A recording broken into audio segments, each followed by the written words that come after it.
Halo, selamat malam. Nama saya Salam Faustina dari kelas 20 7. Hari ini kita akan membahas tentang motivasi pengambilan keputusan dalam manajemen.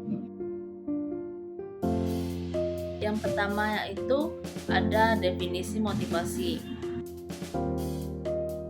Nah, yang pertama yaitu ada Chung dan Megishan. Nah, menurut mereka berdua, motivasi berkaitan dengan tingkat usaha yang dilakukan oleh seseorang dalam mengejar suatu tujuan dengan kepuasan dan performansi pekerjaan.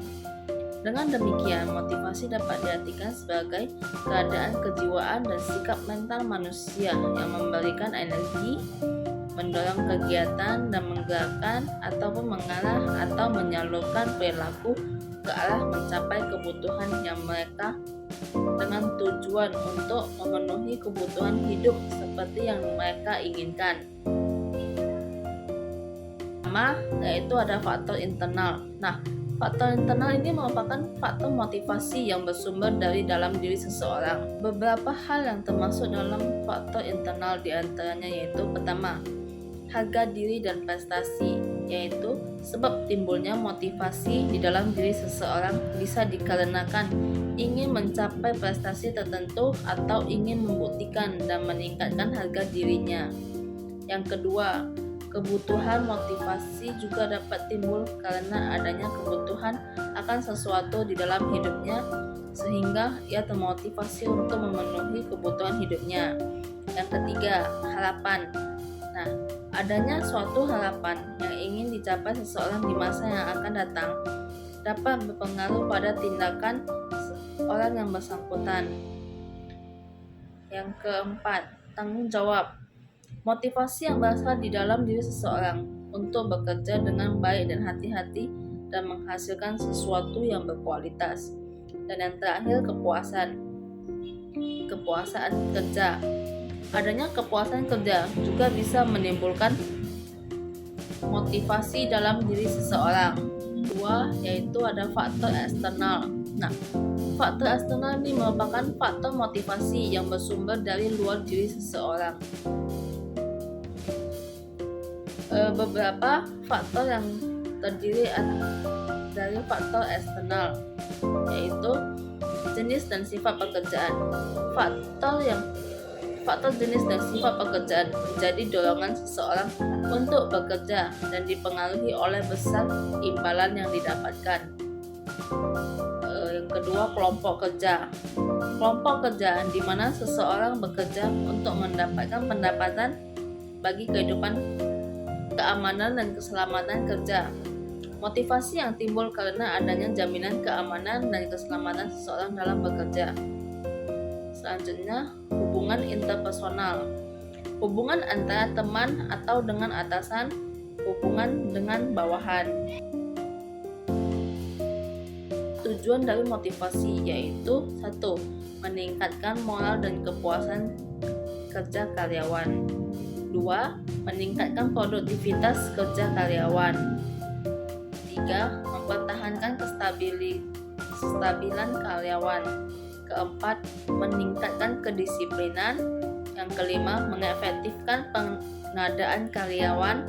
Yang keenam, menciptakan hubungan dan suasana kerja yang baik. Yang ketujuh, meningkatkan loyalitas, kreativitas, dan partisipasi. Yang kedelapan, meningkatkan kesejahteraan karyawan.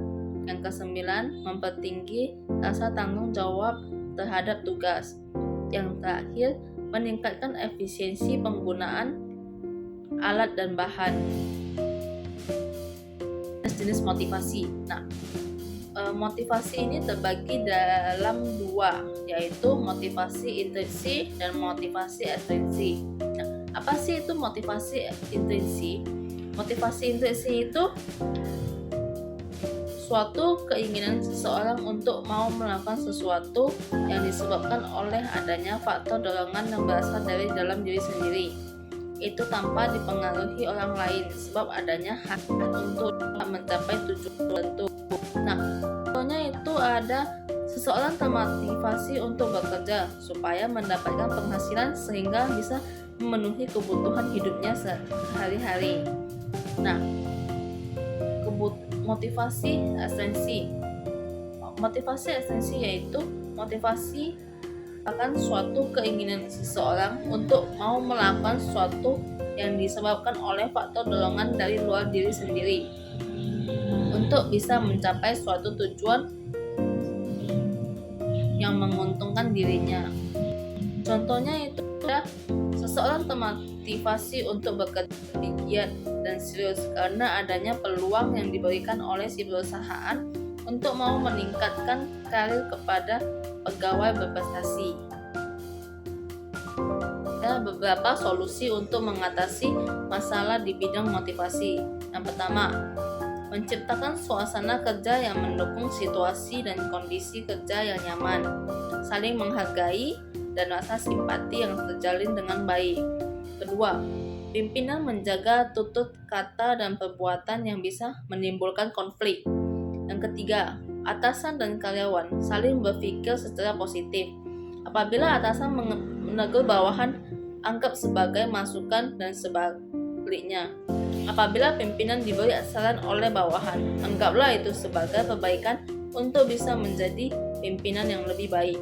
Dan keempat, jika ada karyawan yang memiliki prestasi, maka berikanlah dia ucapan pujian atau hadiah, karena itu bisa meningkatkan semangat dalam bekerjanya.